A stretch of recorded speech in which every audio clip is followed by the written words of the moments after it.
Hi, I'm Wayne Allyn Root for Personal Liberty. Do you ever get the feeling our country has been stolen? Where's America? I want my country back. I think it may be time to call the police and issue an Amber Alert. The kidnapper's name is Barack Obama. You might know him. He lives in the White House. In the past, I've written about all the strange priorities of Obama. Priorities that suggest he's out to hurt us, not help us. Our own president out to hurt us.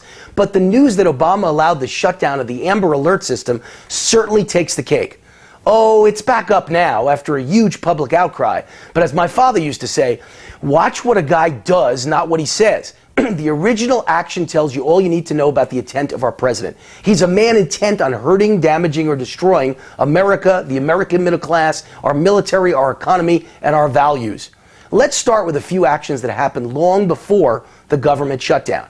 Obama shut down White House tours. It's our house. He shut them down. He released illegal alien felons from prison. He closed pools on military bases so the kids of our heroes away at war couldn't go swimming. He canceled July 4th fireworks displays at military bases. He canceled Top Gun flight training school for our best Navy fighter pilots. He canceled flyovers at graduation ceremonies for our Annapolis, West Point, and Air Force Academy graduates. Is this normal behavior for a patriot who loves America? Why not cut welfare, food stamps, and stimulus spending? Why not cut earned income tax credits for illegal immigrants who never pay taxes in the first place? Why not cut spending on the advertising campaign in Mexico that educates Mexicans that their relatives in America qualify for food stamps even if they're illegal? Why not dramatically cut the 22 million government employees? Why not cut the obscene $100,000 and $200,000 pensions for many government employees? Why not cut the foreign aid for people that hate America in places like Egypt, Libya, or the Palestinians?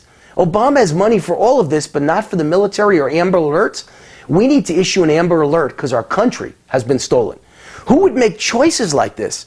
Who would want to intentionally hurt members of the military and their family, but keep spending on advertising to encourage dependence on government by people who are here illegally? It sure feels like these are the decisions of someone who doesn't like America, who dislikes the military, and who wants to make patriotic middle-class Americans feel as much pain as possible. We need to issue an Amber Alert. Our country has been stolen. While the military and their families go without, there's plenty of money for Obama to play golf, take vacations, and spend $100 million traveling to Africa. While he was in Africa waving to adoring crowds, he pledged $7 billion of our money to increase electricity access for Africans with American taxpayer money. These are just not normal decisions made in the best interests of America. We need to issue an Amber Alert because our country's been stolen. But the decisions Obama has made during this government shutdown take the cake. First, he tried to close down the World War II Memorial in Washington, an outdoor memorial that requires no government employee oversight in the first place. You can just walk right in and look at it. The objective? To deny entrance for 80 and 90-year-old military vets flying into D.C. for the trip of a lifetime to honor their dead comrades. Then it was the cancellation of the broadcasting of NFL games to overseas military. Then military chaplains were threatened with arrest if they chose to work for free during the government shutdown. Once again, Obama showed his true colors, his disrespect for the military, veterans, and religion. We need to issue an Amber Alert because our country's been stolen. Then there's the closing of national parks and recreation areas. Even privately managed parks have been shut down. They don't have government employees. Why? Obama even shut down the ocean. Fishing boat charters are prohibited from going out to sea. However, it's important to note Obama's military golf course at Andrews Air Force Base just happens to be unaffected by the shutdown. Golf must now be deemed an essential government service by Obama. Maybe he's hunting for terrorists in the golf holes and sand traps. By the way, even though Obama's home golf course remains open at Andrews Air Force Base, the grocery stores on the base have been shut down, forcing military families to pay 30% more at area supermarkets. A military family eating must not be essential to Obama, certainly not as essential as golf. But all that pales in comparison to risking the entire U.S. economy on a mission to embarrass the GOP. Obama runs around the country loudly threatening a Treasury debt default and promising catastrophic losses, thereby inciting fear and panic among bond and stock investors across the globe.